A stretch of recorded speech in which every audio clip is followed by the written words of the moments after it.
You're looking live at Force Center Studios during lunchtime. Let's do this as a sports broadcast. This is Force Center, a show about Star Wars pop culture, the ultimate adventure. Pressing all the buttons at once here. I'm Ken Napzok. What is life if not pressing the wrong button? It happens. It happens. It happens. Very happy to be here. I just wolfed down my own actual lunch, so it really feels like playing at lunchtime. It is. We're playing at lunchtime, indeed. Jennifer Landon will be joining us shortly.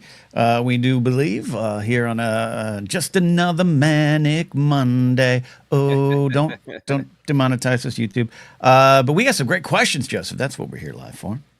That is right. We've been having so much fun doing these live question shows on Monday. It's really nice to see people checking in. It's really lovely to see people just checking in to say hello before they need to go do something else. Yes. Which I totally understand. I'm delighted that so many people can join us. But Serenity Jane says, hello, checking in to say hi before I go look at dresses for an optical trunk show. Absolutely. Amazing. Enjoy. And thank you for saying hello. And I'm glad that people feel a part of the community, that they just want to pop in and say hello, even if they can't stay around for the live discussion. What we've been doing with these shows is we've been getting some questions from our patrons on Patreon, and that is the main thing we'll discuss. We'll share our thoughts. We'll get a lot of your great thoughts in the chat and respond to those. But also, if you have another question that you want to ask, feel free to ask. Super chats are not necessary. They're super appreciated, and if we get a super chat, we'll make sure to address that question. But thank you to all of you for your kind generosity in the last couple weeks and months and years. Ken? Absolutely, and I think Mandernet's going to be back up soon. This is our tightly packed Mondays where we record the news for tomorrow, and then I have to upload it to the cloud, and then I have to go live at 12, and my computer's like, no, you're uploading to the cloud. That's what you're doing now. So you'll slowly start to see my face. A lot of fun hanging out with all of you here live and getting your reactions to our questions and our answers and all those good things. A lot of fun. Yeah, I want to share this one from Sean Monk. Clearly a fellow Star Wars and Twin Peaks fans who says hello, which is what Agent Cooper says in his guise as Mr. Jackpots in the third season of Twin Peaks. And in a way, I'm jealous of people who are like, what are you talking about in his guise of Mr. Jackpots? Oh, very delightful. Thank you, Sean. Beautiful indeed. Beautiful. Yeah, a lot of great friends. Check it in. Eli at Star Wars Galaxy Force and a friends. I don't know. That's my character. Weird guy on a podcast. Oh, there you are, weird guy. Anyway, we're going to get to our questions. We had two questions come in to patrons from Patreon that were kind of similar. So we're kind of bundling them up into this larger topic of genre Star Wars stories. Yeah. So Joel Williamson asked, what kind of genre show would you like to see in Star Wars? I would like either a noir detective show or an in-universe cooking show. I think those are both popular answers. But then Amanda Christie said/asked the following.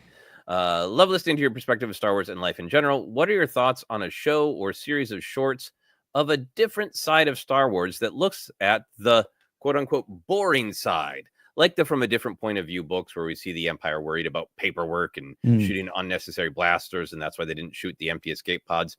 What part of the Star Wars world do you want to see, and it doesn't have to fit into a bigger plan or canon? Love Skeleton Crew because it had adventure and wasn't so heavy with where and how does it all fit in, but felt like Star Wars. Keep up the great work. Thank you, Amanda, and thank you, Joel, for the question. I thought both these questions, Ken, were kind of about what genre of show do you want to see? But Amanda specifically also puts this great pitch across of what kind of Star Wars show, really of any genre, might deal with the more mundane aspects of life and still be an exciting show. Yeah, I think this is something that you see a lot of big IP kind of franchises touch upon every once in a while. And I think Star Wars even did in the Detours days that we never really got to live in. I think there's a desire, and I'm not just talking about comedy, but desire to kind of do this, like who's down below, right? That whether it's all right, we got Marvel, but we got the agents, and who's the people cleaning up the mess behind the agents? Or I know Star Trek Lower Decks was, in a roundabout way, in a general way, about this as well. It definitely spirit of the question, I'm keeping that in mind of just having fun. It just seems a little out of place for Star Wars to do now, but I think there's a lot to be had in what's going on. We talked about, and we'll talk about tomorrow on the new show, about Andor kind of being on the ground and not dealing with the superstars, so to speak, above. So I think you could find ways to do that and still keep it Star Wars. Not quite a workplace show or comedy, but filling it down to the workplace. Yeah, no, I love that. Just going to throw this up quickly from Amaranth, who says, "May have to go. I have a rare invite from an in real life friend to literally touch grass. She's not currently underneath any snow. Yeah, but are these every Monday at the same time? Yes, that we've been keeping to it for the last 4 weeks, and hopefully we'll keep up with it. Noon Pacific, whatever that might mean for you. Yeah, and that trying to do this every Monday at noon Pacific." Indeed. Yeah. So, you were mentioning other storytelling ventures that managed to tell a little bit more of the everyday perspective. Lower Decks is a great example. There was a now quite famous and popular comic book. I think originally came out in the 90s. That's when I read it. Called Marvels. And what it was is it took some of the original early 60s Marvel superhero characters and some of the big events, and it framed these well-known stories through the life of a photojournalist who was in charge of basically kind of trying to capture photos of these magnificent events. And it really was about him, but then we also learned and felt more about these famous superhero moments through his eyes. And I would love something like that in Star Wars. I wouldn't necessarily want like a photojournalist who's at the Battle of Endor or any known event, but I would love a story like that. That's like from the perspective of, a historian or a photojournalist who is obsessed with the Jedi. And they're sort of like, well, you can see them on Coruscant making kind of public statements or whatever, but I want to follow them when they're really doing the work, when maybe a Jedi wouldn't want that, right? And see the idea of the Jedi, see the idea of the Force through the eyes of someone who is, impacted by it, affected by it, but it's still about that person, and it lets us see the Jedi in a different way. I love this idea. I was thinking of those journalistic thrillers as well. Like, let's throw Michael Keaton, Meryl Streep, Julia Roberts. Let's throw them all in. Just someone on the beat, someone on the case. Let's do a Woodward and Bernstein of Star Wars and what you could do with that. I like your take on looking at the Jedi. Of course, an easy way to go is looking at Palpatine or the Empire. And I imagine it's not going to go good. It's not a great tension-free time for a reporter digging in. We know they exist in Star Wars. I'm thinking of the one in the Poe Dameron comic run. I forget the character's name right now, but kind of went from journalist to resistor. That could be a great thing. And it's quite a genre, right? The historical fiction / journalistic thriller. A lot of taking glasses off and going, oh, we got to get to the bottom. Give me pictures of Ki-Adi-Mundi. Yeah, indeed. Oh, yeah, good to see some fans. Alex Ross, yeah, a big part of this was the just very photorealistic, wonderful artwork of Alex Ross in this comics. Marvels was great and beautifully painted by Alex Ross. I think that would be a fascinating show. Ken, what are other genres that you are interested in? I'll start with one. We had and of course, where did it go? Because anytime you go live on, sorry, there. Okay, I can't bring it up, but Michael McCarcel, StreamYard always removes anything I star before we go live, and it drives me crazy. Detective McCarcel, as I jokingly call him, because of a thing over on my Twitch channel years ago. But he says, I love the Acolyte, but the detective story fell short for me. I really want a true noir detective story on Coruscant, a knight solving a mystery. I agree that in a show. There you go. Thank you for that. I loved Acolyte too, but it's weird when they sell it like it's kind of a murder mystery, and it is, but it has the aspects of that, but it's never going to be one thing. Look, I think Andor had that too, if it's going to be a spy thriller. We had Stephen Schiff kind of in charge of it, and that was kind of when it was 5 seasons of some rebel spy, and it became something else, which we love. But I could get behind this idea of just a straight up, you'll need Dexter's Diner. You'll need some rain on Coruscant. I don't necessarily need it to be Kenobi, but I do love this kind of idea of a true murder mystery. I don't necessarily need coffee and cigarettes and pie in a diner, but it wouldn't hurt. Yeah, no, I would love that, and I think it. There are elements of it. There are obviously Kenobi's Great Adventure in Attack the Clones. Hmm. It's definitely leaning into noir aspects of Coruscant Mm. in the Clone Wars animated series. But I would love something that is totally live action. Noir has so many great aesthetics with it. I had a college professor talking about film and kind of sarcastically said he was criticizing an Orson Welles films that people debate about whether or not it's noir. He said, "Oh, look, Orson Welles removed the third light, and now there are shadows, so I guess it's noir." Um, there's the aesthetic of it, but there's also just like the themes that a noir deals with, and Hmm. we Hmm. joke a lot about our whatever it was 3-hour episode about Dexter Jetster in the diner, but one of the things that we talked Gimme. about a lot is Yeah. it Kenobi's adventure in Attack of the Clones isn't just aesthetic and a mystery. It's invoking these ideas of noir that go back to Raymond Chandler's Philip Marlowe stories Hmm. of, if you want to really know what is really going on, it is probably that the people in power are hiding things. And the way a detective is going to find that out is by talking to real people who are experiencing the fallout of Yeah. what politicians are doing in real places, in putting together, well, this janitor that no one ever would ever listen to got beat up by this thug, but that thug had no motivation. And who is that thug associated with? Jabba the Hutt? Now, why would Jabba the Hutt want this guy, this janitor, beat up? Well, Jabba the Hutt was seen meeting with Senator so and so.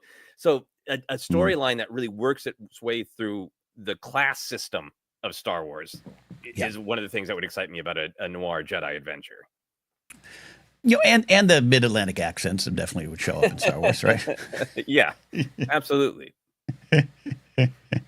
Yeah, great stuff. One of many, and more to come. I'm favoring comments here on the genre stuff. You have any that jump to mind? Your own genre wants and desires, Joseph, beyond that? People have so many wonderful comments. Yes, there's some great ones. Yeah, so we'll get to those too. Yeah, I'm really down with the noir idea. I think that's a big one for me. Horror is also a huge one for me. I made a horror film. I Hmm. made a couple of horror film shorts, and I made a horror can be so many different things. But I think Star Wars would do great to deal with something that is a little bit more on the creepy side, a little bit more on the gothic side. People have talked about, Jedi being forced to go through basically a Sith temple that's a haunted house. But I also think, Scream, when it came out, and Scream is one of my favorite horror films and franchises, there's a lot of focus on the pop culture invention of it, of the characters are aware they're in a horror movie and the rules and all Mm. that. But Yeah, yeah, Scream really catapulted the idea of horror as also a whodunit, a murder mystery. And I yeah. think you could have a lot of fun with that. I think that's what Act Like played with a little bit, but it was part of the stew. It wasn't the point. Right, But right. Yeah. a horror movie where it is a mystery who is putting on the Sith mask and doing these things. The literal Sith mask would be really cool. Absolutely, and I'm just thinking of the opening of Rise of Skywalker for someone like me who has not spent a lot of time in the horror genre because Kenny gets scared easily as a kid. That kind of vibe. That's what I love about Palpatine's fingers. I'm talking about the visual stuff and the sounds. And I've died before. It's a gothic horror sequence for me. And taking that out into Star Wars, combining it with a lot of stuff you said. And it doesn't have to be around Palpatine at all. You could do this. You could do this thousands of years ago. You could do this wherever you want. There's pockets of the galaxy and pockets of the Star Wars story, and it's wild, pulpy stuff. Think of some of the stuff in the comics. A lot of it I didn't gravitate towards, but like the zombies and Luke and Han being possessed, and there's all those kind of things because the powers and the magics exist in Star Wars. But the idea of, for me, Palpatine's always got the front facing, we're oppressing the galaxy, have taken over. Tarkin, you do this, you do this, he's got his minions running around, his dare I say unelected officials kind of running things in the galaxy, and he's off searching for the macabre, he's off searching for the weird and the powerful and secret doors to worlds between worlds. I think you could live in that world with a gothic horror around Palpatine and his merry adventures. Yeah, absolutely. Yeah, I would love to see something in terms of presentation to kind of work in some of the Giallo style that dealt with mass killers, and that just aesthetically lots of the lurid lights of just a big swing design wise. And I think Star Wars has shown that it can do so good taking big swings on really leaning into different genres, and it's still the Star Wars world. Yeah, and Will McLean in the chat highlighting something that's been out there. Mike Flanagan writing, directing Star Wars movie that is the top of my wish list. But he's pretty busy. But he has expressed that desire. I think blatantly online, right? Star Wars, let me write a horror story for you. And what I like about it is someone like me who is very respectful of the genre and love to take part of it in ways, whether it's getting a chance to be in one of your short films or just seeing even my own fiance who's got a couple horror films coming out. Like it's a fun genre that I just gravitate towards. So what I like about it is someone like Flanagan, if he were to come around and do a Star Wars horror story, I couldn't even imagine what he would do, and that's exciting to me. Like my ideas of what it could be are so limited, and you get someone like him to come in and just take it to places that I'd be so wonderfully surprised and fulfilled. Yeah, I mean, I think Flanagan has done a lot of, he's done a lot of just literal ghost stories. But he's also one of the reasons I love him is I love horror that is based on the characters, and what the characters are wrestling with is exaggerated into what is the horror they're facing. It's externalized in a horror way. So yeah, I think like somebody wrestling with their own identity, being in a werewolf type movie. You could do a great Claudite horror movie.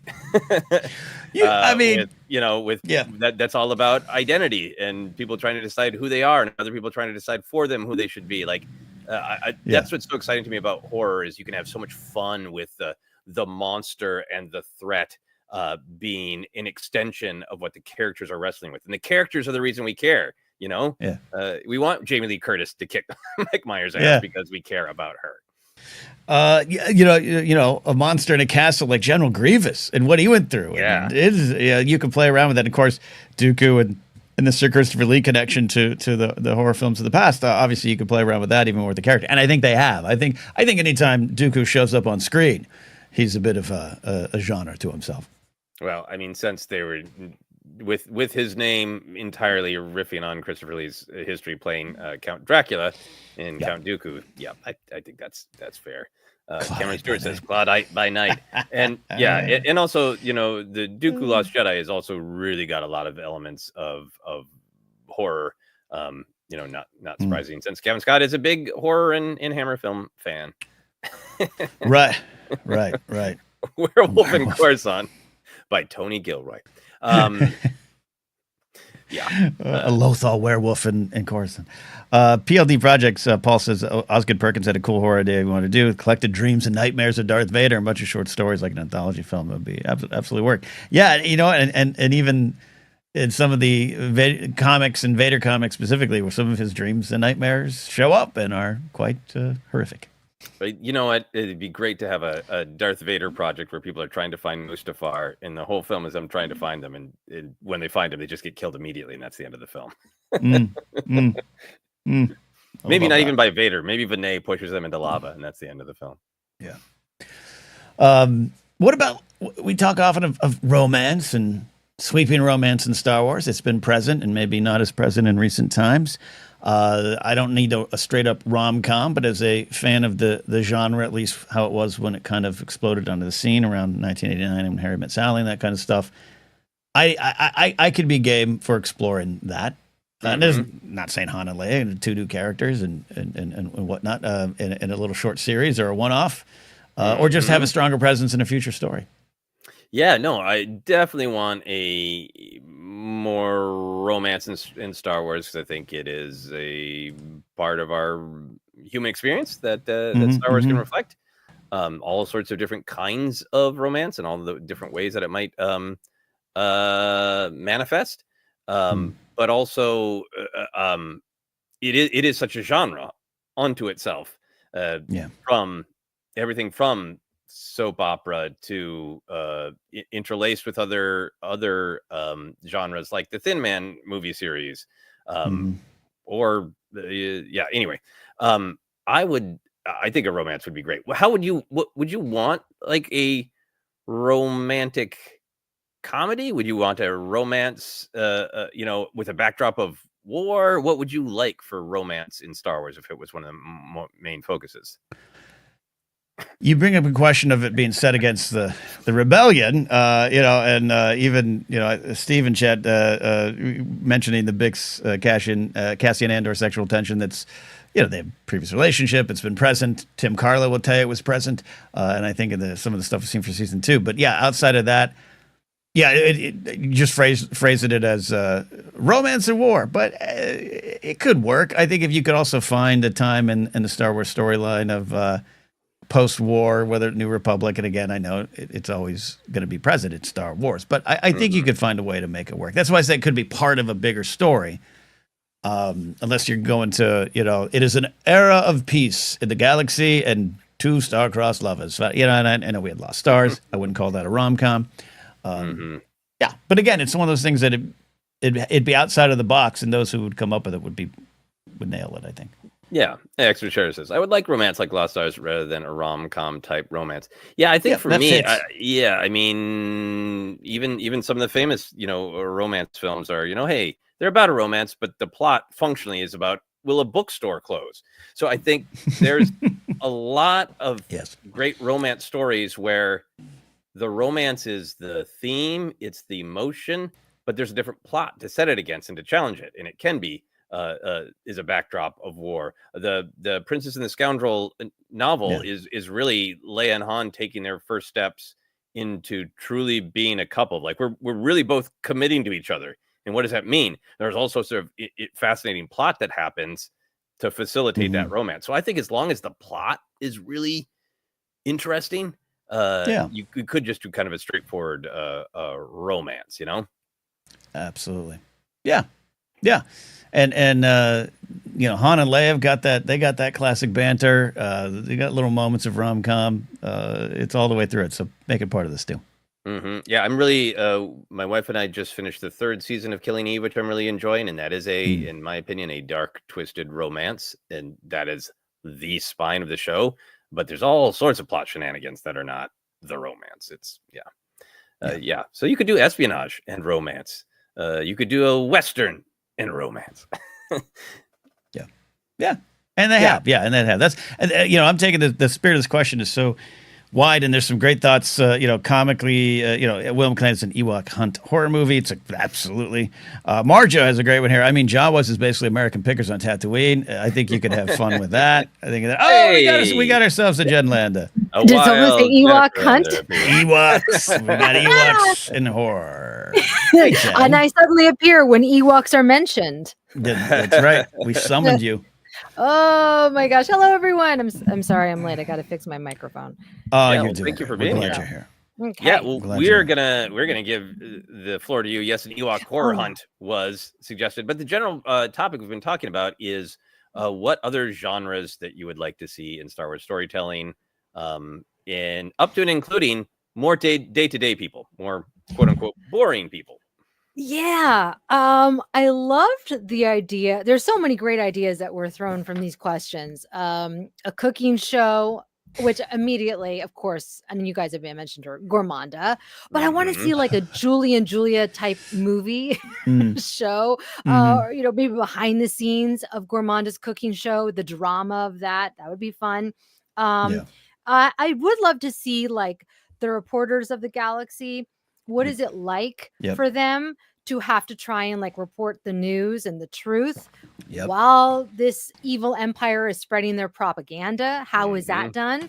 And also just like we talked about before, like the tailors, the seamstresses, the people that make the outfits for the empire. For the empire. Because they have the best capes and they have the most like drama. Although Mon Mothma's outfits look fantastic in the new Andor show season. They do. Yes, they do. So many action figures that there could be. Yeah, that would be interesting to see, like artisans dying, like is a Hmm. career thing. Like Mon Mothma is, Chandrillan artist, fashion designer, is still at work, right? But I Yeah. Yeah. bet like whoever handmade things for the Republic is being fired, and those Imperial capes are being automated. Ooh, Oh the God. stories they could tell too, right? The Yeah, stories that the people could tell overhearing these conversations and deals and whatnot.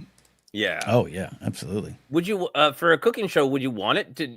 Would you want something that is truly just sort of light and fun, or more like a reality show that gets into the tension of the high stakes of a kitchen?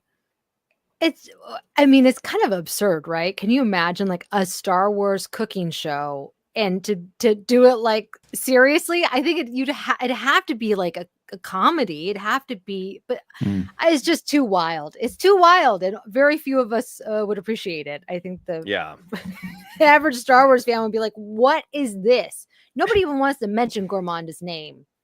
No. They're scared. yeah. I haven't watched The Dexter, Chef, Gourmand. but that's all high stakes kitchen drama, right? The John Favreau, Favreau. Favreau one? Yeah. No, what's the other one? The kitchen. There's some other popular one right now that I cannot remember the name of. Oh, The with Menu? The From- the With menu. Ray Fiennes? the movie No, or is it a TV show? There's a Netflix The show, Bear. I think. Thank you. The Yeah. Oh, the Bear. bear. The Bear. The Oh, Bear. the The bear. Bear. Yeah. Hey, you could have what's his name back, right? Yes, yes, yes. Absolutely. Oh, yeah, You could yeah, connect yeah. it. You What's could his connect name? it. Yeah. I can't remember. Anyways, Yep. yeah, it's Mhm. hard with Star Wars is when you dabble in drama, it still has to maintain the Star Wars tone and have the DNA. You know, it would be fun. You guys may have mentioned this already. An Afra show or movie, very adventure, Mm, Mhm. Indiana Jones, a little bit of mystery sprinkled in. I think that could be so fun. That Right. to me makes the Oh, most sense. yeah.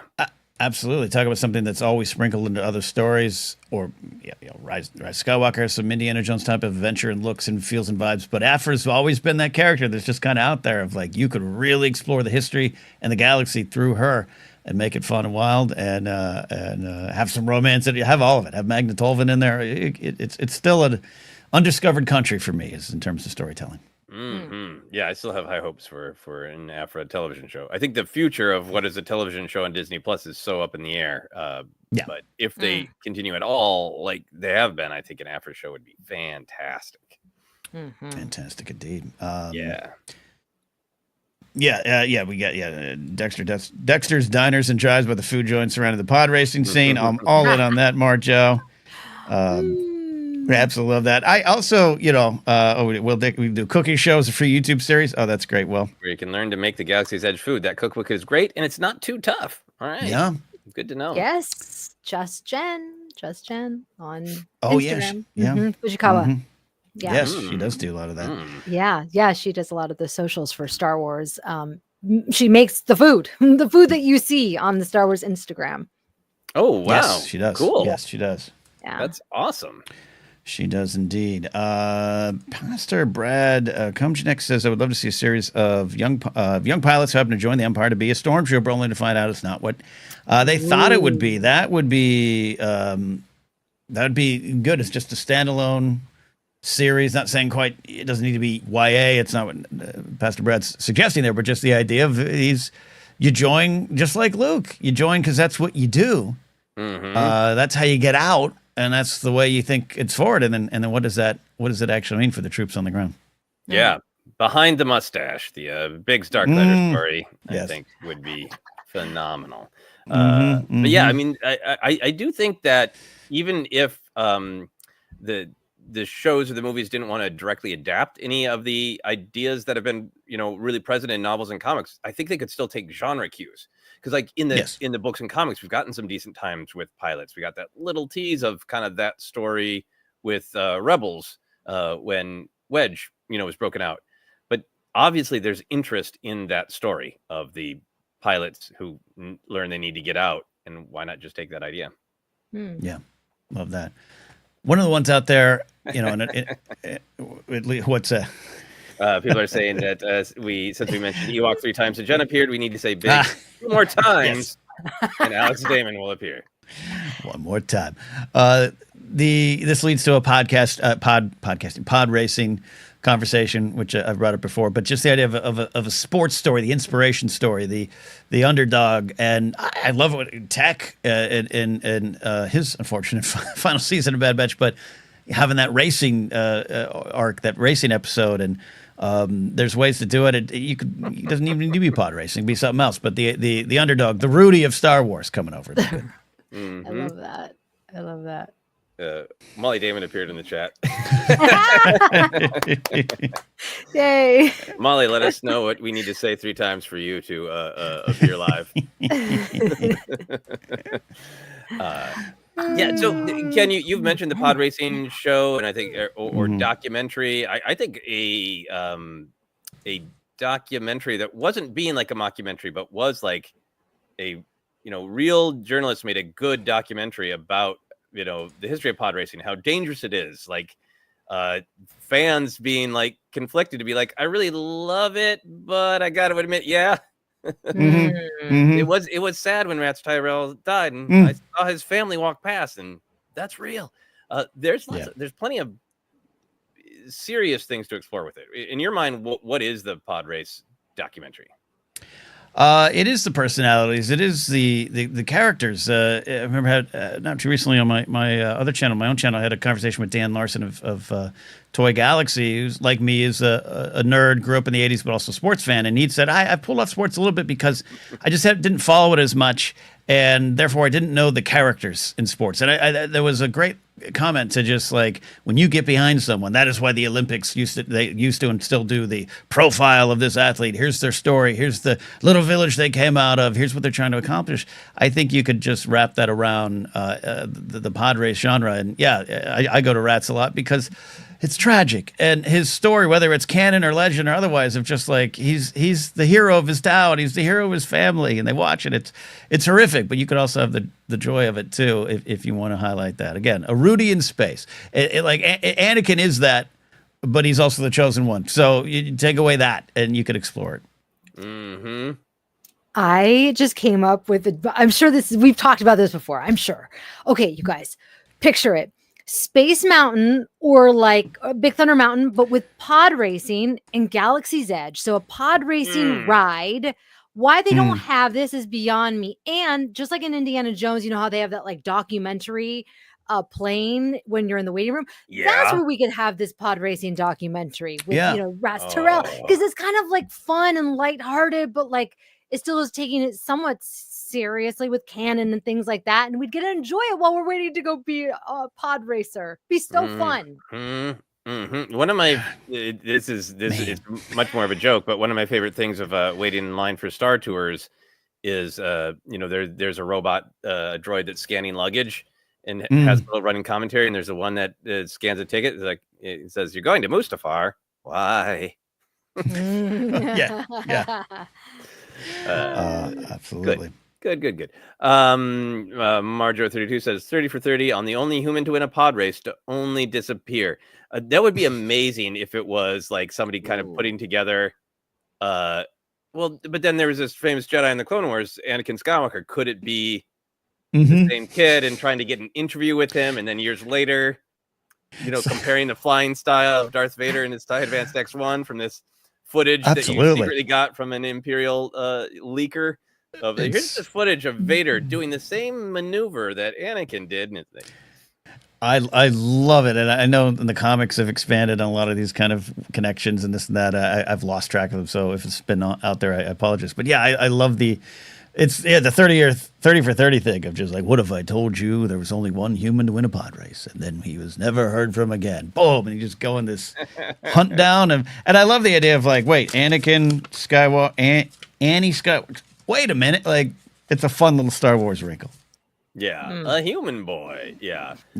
Molly says the name we need to say 3 times to make her appear is Lady Gaga. That should not be a problem. I had a lovely day yesterday, Sunday. I walked to Amoeba Records and bought the new Lady Gaga album. And then I felt bad for everybody not liking her previous album of classic American I songbook love that. songs. Yeah. So I picked up Harlequin too. I have Harlequin. It's great. Oh, right. Harlequin, yes. Yeah. And Molly, I finally caught up. I listened to the album yesterday too. I hadn't had a chance yet, so it was great. And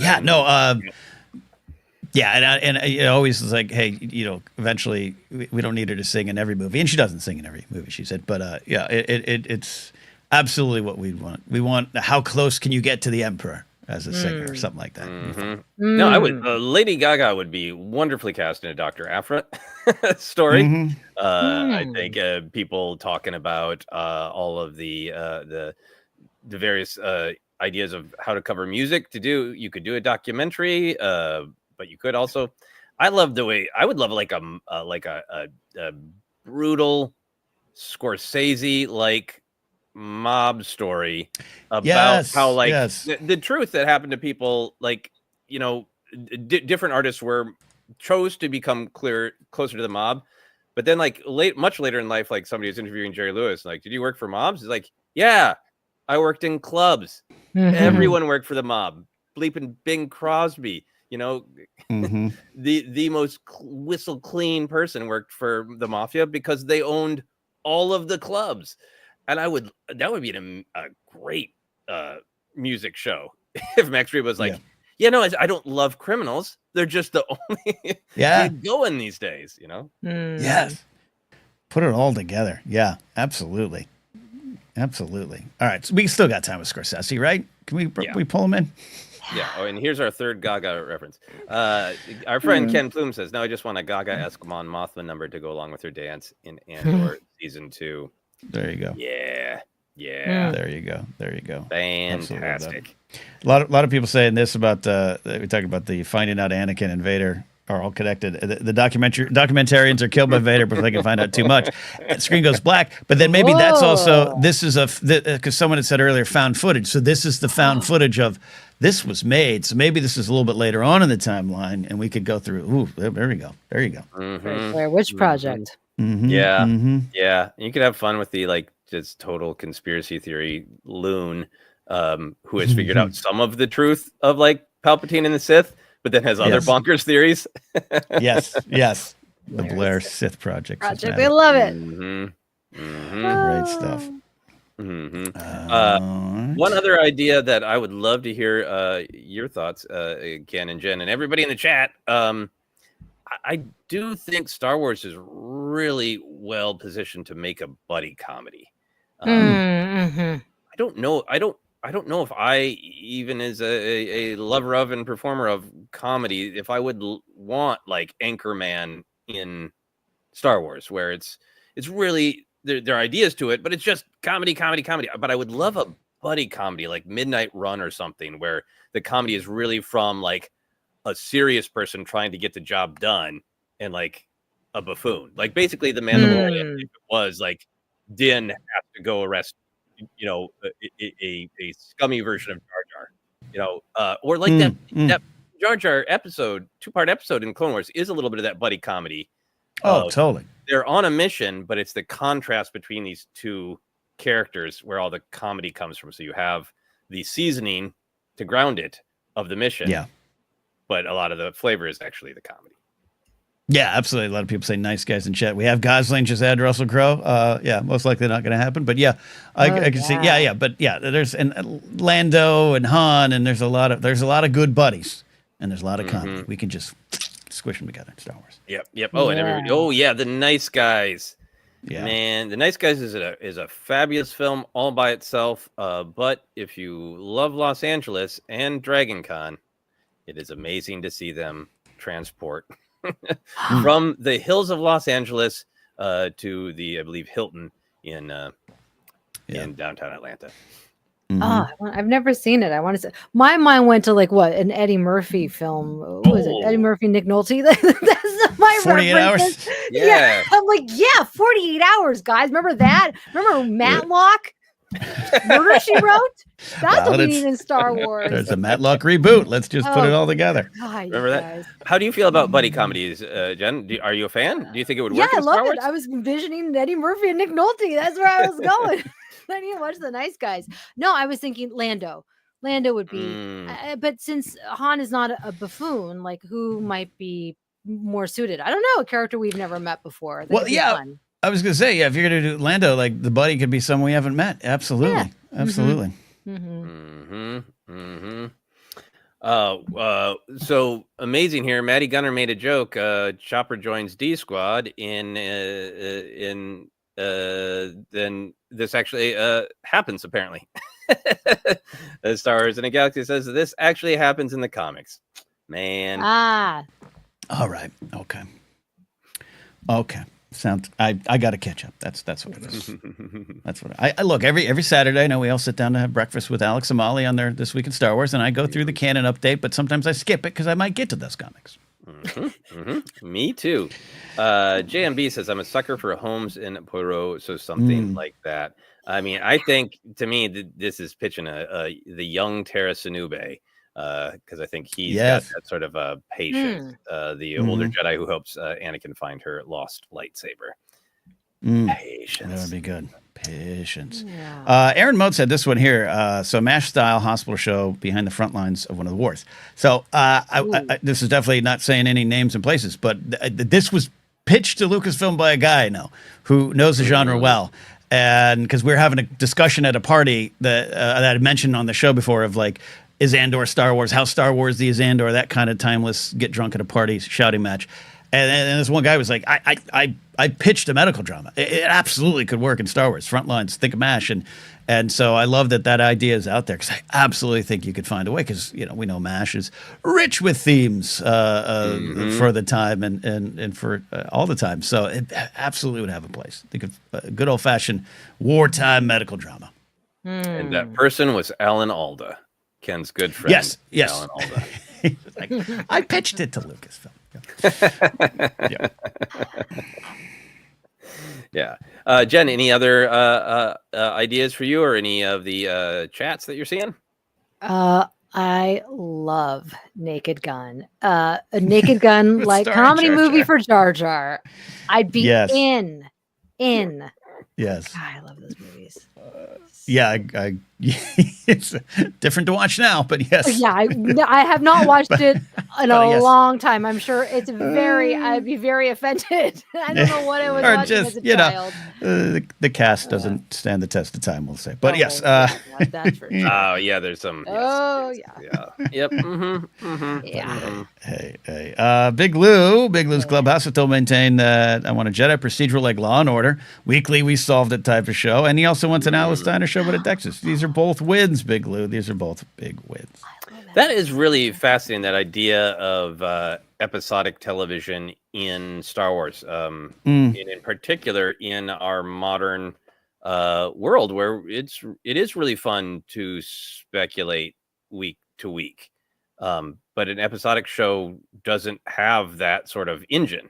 If we did follow a Jedi who solved the problem in 1 to 2 episodes every week, Jen, would you enjoy that as a fan and as a podcaster?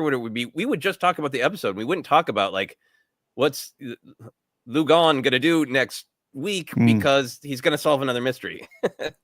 Yeah, there is. I mean, it's kind of how I felt with The Mandalorian at times, where I was like, oh, I know they're going to go on another venture. They're going to meet some person who's going to help them, and they're get the job done, right? But there is something comforting about that. I think it depends on the type of show, which is why I do love A Murder, She Wrote and those types of shows. Badlock! Badlock! Yeah, right. Yeah. Or Cheers, as Ken is saying. Oh, yeah. I would love that. Chalmers. Yes. Yeah, well, the procedurals, like, look, it's easy to make fun of them over the years. And I've even seen some people put, like, who's watching this? Still millions of people tune in to watch those things. Those CBS shows. Yep. I don't think they generate podcasts. Yes, that's the thing. Partially because of the whole speculation aspect. That's true. Yeah, no, absolutely right. Right. Todd Roy talks about going maybe back a bit to the Old Republic. We've not had an actual early Jedi and Sith clash story. That would be delightful. Casciano is Revan. Tons of money to be had. Yeah, that's definitely a thought that's been out there and even at times rumored. And that could be the big. I saw someone earlier. Maybe this. What is the genre of the Game of Thrones type of political meets magic and everything. I think you have that in that kind of world. I don't think the Mangold film's going to touch that kind of stuff. It's the biblical epic that he's talked about, but the landscape of a Sith and Jedi war is ripe for the picking. Yeah. I'm curious how you feel about the scale of stories, because I feel like early on there was a concern that got brought up a lot by fans of like, well, it's got to be epic, right? It's not Star Wars if it's not epic. And so far in our chat, no one's said that. I wonder if that passion that Star Wars has to be big has maybe dissipated a little bit, and things like Skeleton Crew being like, it was important to those characters, it's not groundbreaking to the galaxy. Jen, how do you feel about that? Do you feel like there has been a shift that Star Wars doesn't have to be a huge galactic scale?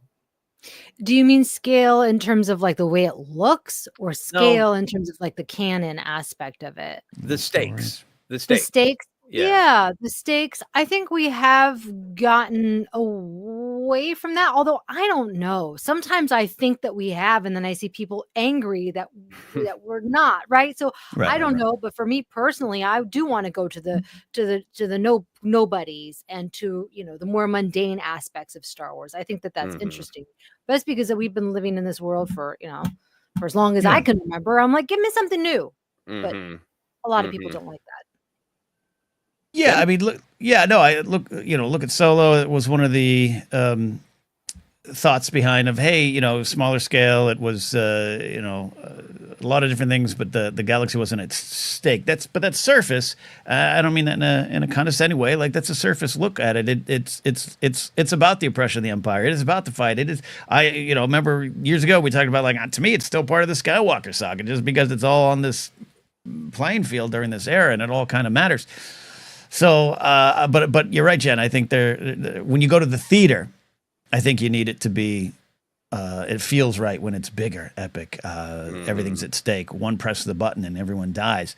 That works. But I think we've opened it up with TV. It's still weird. And one of the earlier comments I want to bring up, Igor the Mad says the thing about the genre of Star Wars is the series can usually only dabble with elements of the genre. Going hard on a genre means it doesn't feel like Star Wars itself anymore. And I understand that because we're having fun today and everything. But like, yeah, sometimes when it's like, oh, I just want this, my natural reactions are like, well, but that, you know, Star Wars is a soup. Star Wars is this. And that's why I would want a good creator to come in and do something that I wouldn't think of and make it feel like Star Wars. And I always say what feels like Star Wars, as we've seen in the last 12 years, is an ongoing subjective war of what feels like Star Wars to you.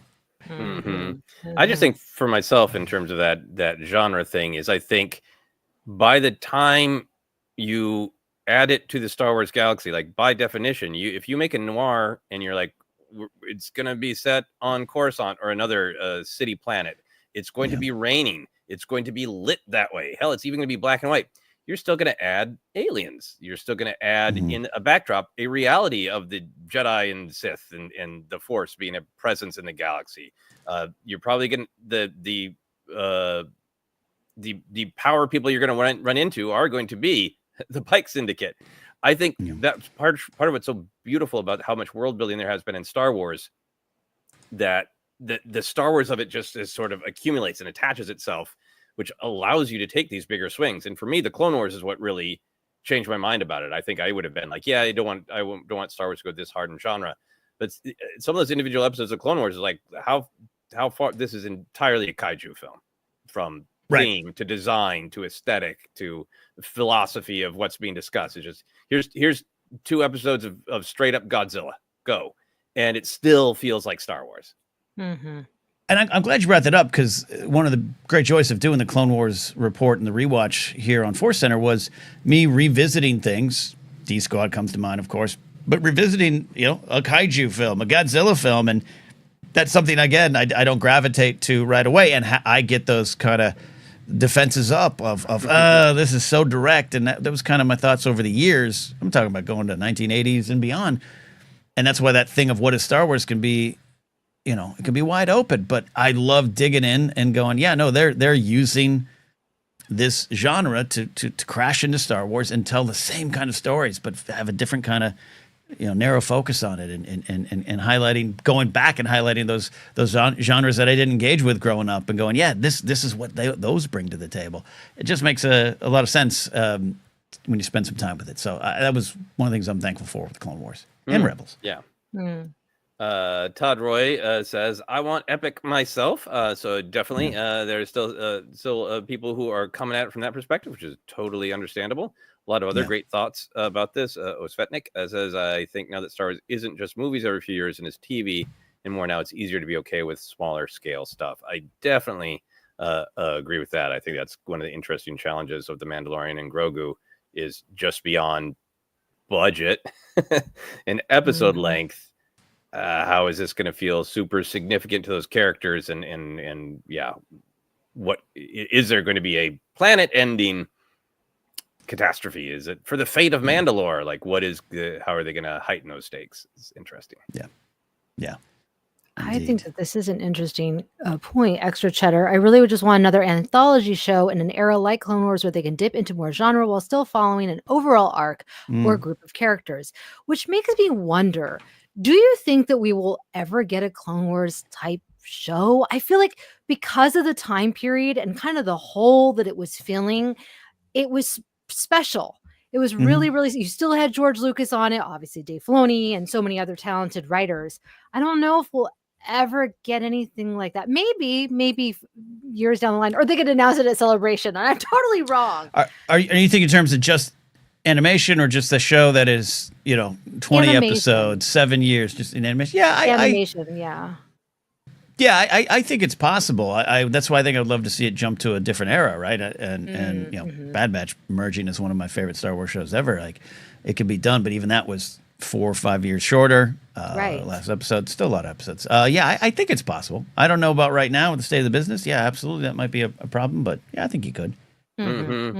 Yeah, I want to believe that there will be a revolution and we will see a show like Clone Wars that isn't just animated, but that is an artist swinging for the fences. Obviously, Filoni and a ton of other people helped make it, but it was all Lucas's direction. And I love that Conan O'Brien interview, and you can find a meme of it where Conan's just trying to ask him what it is. Like, well, it's kind of too adult for kids, so it's not really for Saturday morning, and it's not an ironic, nasty comedy like Family Guy. So, and then Conan's like, so I guess it's a great show that no one will ever watch. And Lucas is like, yep. He just spent his money like an auteur making a $100,000 indie film, but with an animated show. And I think that extends to the great point brought up about the anthology nature. I think a modern executive decision making function would be like, no, people are tuning in to see Anakin, Obi-Wan, Ahsoka, Padme, and you're going to do a 4-episode arc of droids and a bleeping frog? No. And he's just like, it's an anthology show. Yeah.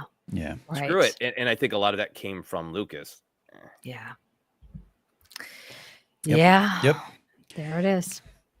We could get to it. Star Wars and Galaxy. Eli says Marvel is doing the new style called special presentations, 40-minute one-off specials covering character stories. Werewolf by Night, The Punisher in 2026. I'd love to see Star Wars adapt that format. Absolutely. That's, to me, even beyond just that question, but it's just like, you have this service, this place where you want me to hang out, Disney Plus, and I pay a lot per month for it now, a lot more than I did in the beginning.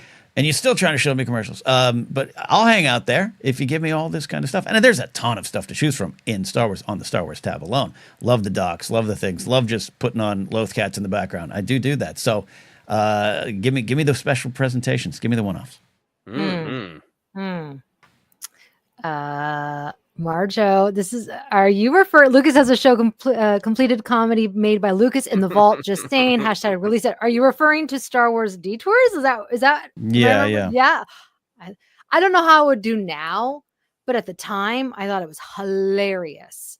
The clips that I saw, or I even maybe saw like half of an episode of Celebration. I can't remember. I covered the panel back in the day.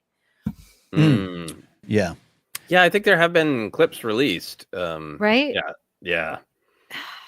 Yeah, that would be fascinating. I almost want it to be released as like with like an introduction of like the historical moment this was made in, Yes. because Yeah. the nerd world in Star Wars has changed a lot since then. So it'd be fascinating to watch it as like comedy and a piece of historical in the moment. Yeah. Very true. Very Absolutely. true. Absolutely. Scrolling back here.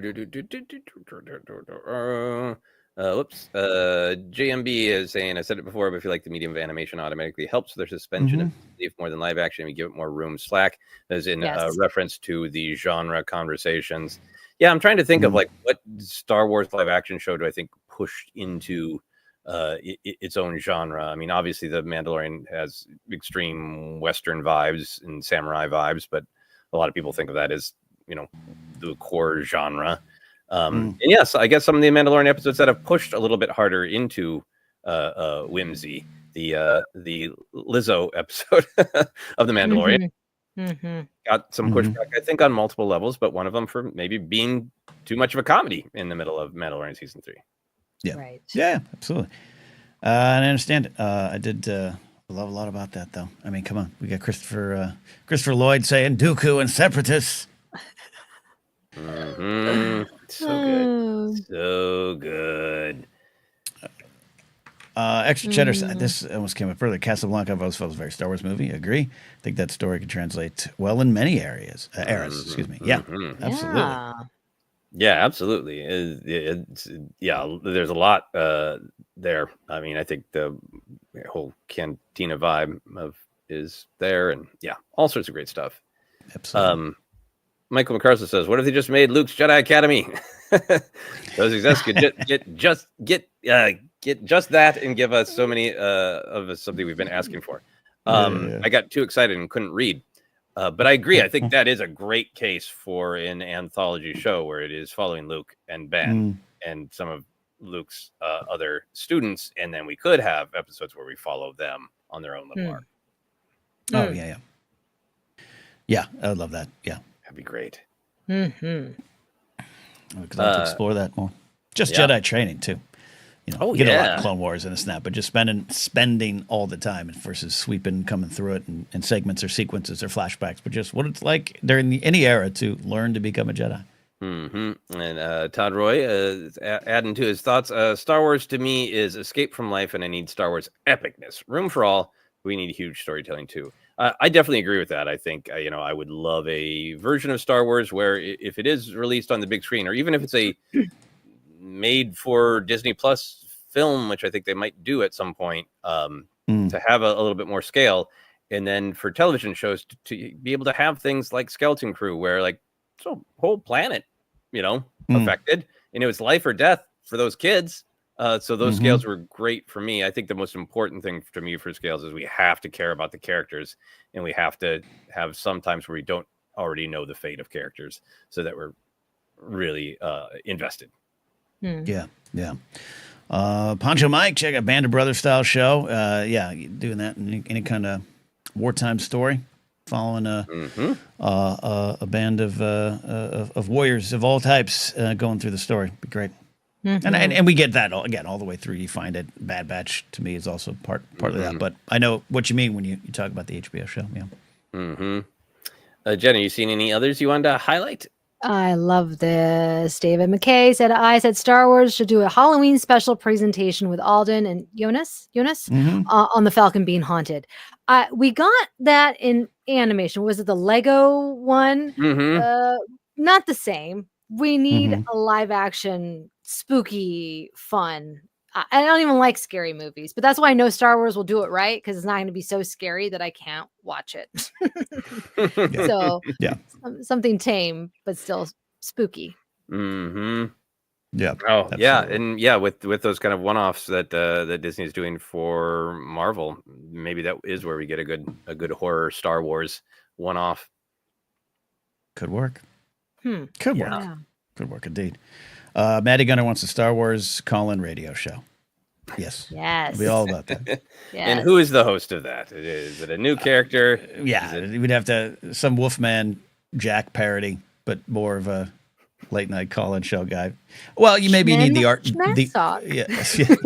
need the Art Bell of Star Wars. You need the coast to coast of Star Wars. Coast to coast. Oh, I used to love that show. It's still going with George Norrie. If you want to check in on the Norrie. craziness, I do. I do. It's He wild. Yes. He used to do a read for a local place in Minneapolis that sold wood that hadn't yet been stained in any way. And it was called the Unpainted Place, which was just like, sure. But he delivered it like the Unpainted Place was some hell dimension that you should be afraid of. Yeah. You're like, and now I want to tell you about the Unpainted Place. Love that. Brings me back. It's there. You can go there. You can go there. Up late. Yeah. We are almost done here, but if you got any final questions, super chats, you could do that there. JMB, thank you for the super chat. Star Wars 7 style story. The Jedi investigators are trying to stop deaths, and the Force wasn't as useful because it isn't about stopping it. It's about confrontation. It's not a confrontation. Yeah, that could be interesting. There. What's in the box? What's in the holocron? That would be good. Absolutely. Yeah, I would. I mean, in playing with that idea of like, what are the virtues that are being attacked or exemplified? That'd be, be a great riff. Yeah, absolutely. Sergeant Fubar, a great name there. Speaking of Band of Brothers, honestly, several Visions episodes showed us that Star Wars before could look like. Visions does such a great job to me of playing with different genres too. Obviously, it's the different cultural aspects and the different influences of Star Wars fed back to itself that makes it so popular and successful. But they've done a good job of, because they have that outside the canon kind of labeled where you get to play with it a little bit more freely. Yeah.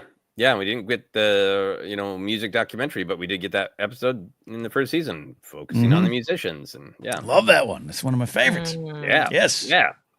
Indeed. All right. Any else you want to tackle?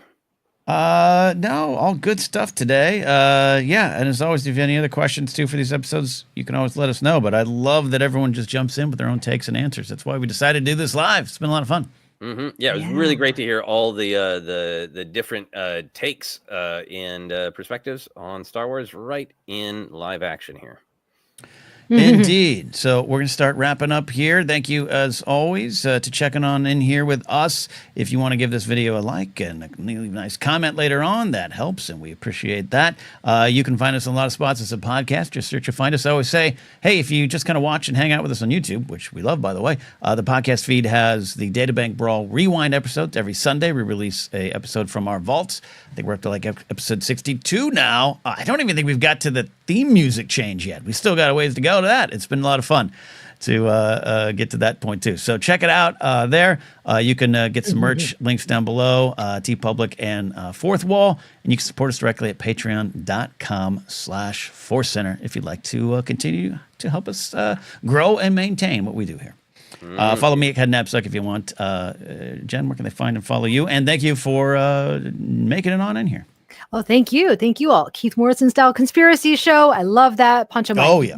Oh, so good. You can find me at Jennifer Landa, all the social media sites except for that one, and TikTok at Jennifer Landa 1138. There you go. Joseph, thanks for picking this wonderful question today. Questions, I should say. Where can they find you? Yeah, and thanks once again to Joel and Amanda for those questions. And there's a bunch of great questions in our Patreon that we'll be getting to in the coming weeks. So thank you all for putting those in. You can find me on Blue Sky, and you can check out my website, josephscrimshaw.com, for links to all the stuff I'm doing, including my weekly blog letter, Finish Your Monsters. There you go. All right. That's it. Oh, one final one I saw. Aaron Motes, Sindel the College Years. Very popular for you Ewok, Battle of Endor fans, and Caravan of Courage. All right, we'll see you next time here on Force Center.